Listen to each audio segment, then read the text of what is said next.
Hello everyone, welcome to this channel zoology notes. आज का topic है इंट्रीग्मेंट्री सिस्टम या फिर बोलिए इंट्रीग्मेंट्री सिस्टम इन वर्टिब्रेट। ये टॉपिक एग्जाम में ज़्यादातर लॉन्ग में पूछा जाता है। तो चलिए जानते हैं इंट्रीग्मेंट्री सिस्टम के बारे में। First introduction.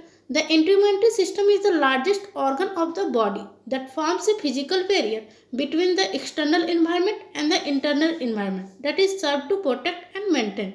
ये जो इंटीग्रेटरी सिस्टम होता है ये बॉडी का सबसे बड़ा ऑर्गन होता है जो बाहर के और जो बाहर के इन्वायरमेंट और अंदर का जो इन्वायरमेंट है इसके बीच एक तरह का बैरियर का काम करता है और जो एक तरह से प्रोटेक्शन का काम करता है। बैरियर अगर बनाता है तो मतलब ये एक तरह का प्रोटेक्शन दे रहा है बाहर के इन्वायरमेंट से अंदर के इन्वायरमेंट को।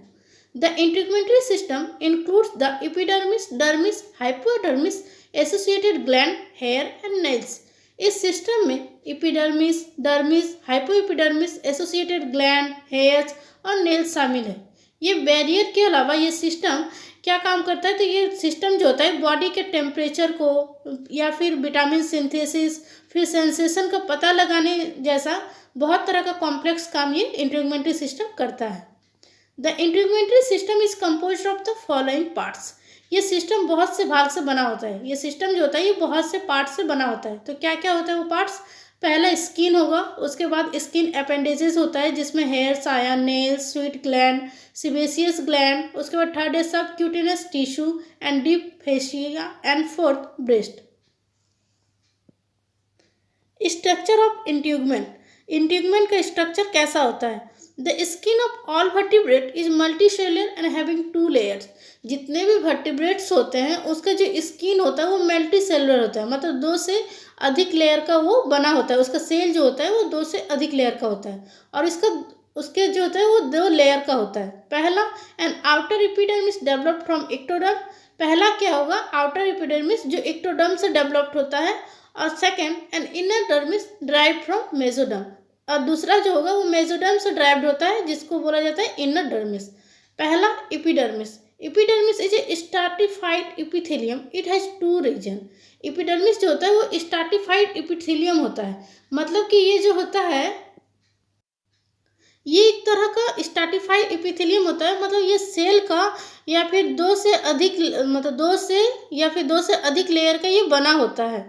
इसका मतलब अगर स्ट्राटिफाइड एपिथेलियम अगर होगा मतलब ये दो से अधिक सेल्स अधिक लेयर का बना है, मतलब ये और अच्छा प्रोटेक्शन देगा। जितना ज़्यादा लेयर होगा उतना अच्छा वो प्रोटेक्शन देगा।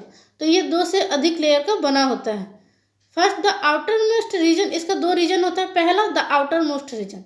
The outermost region of many layers of dead squamous cells form a horny resistance covering और stratum corneum on the skin surface.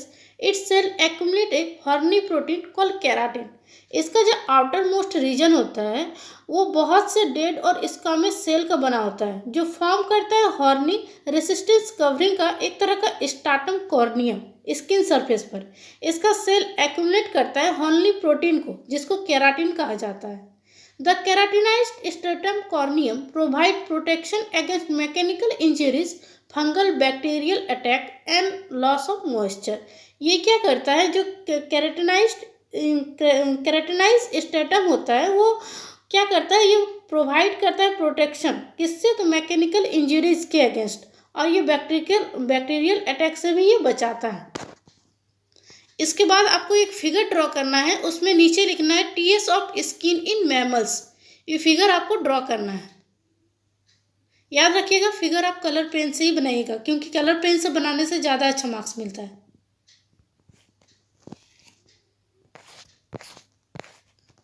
और इसका जो सेकेंड रीजन होगा, epidermis is thin in aquatic vertebrate and rich with mucus gland. It is thicker in land vertebrate and structure such as scales, feather, hair, nails, claw, horn, teeth derived from Malpighian layer.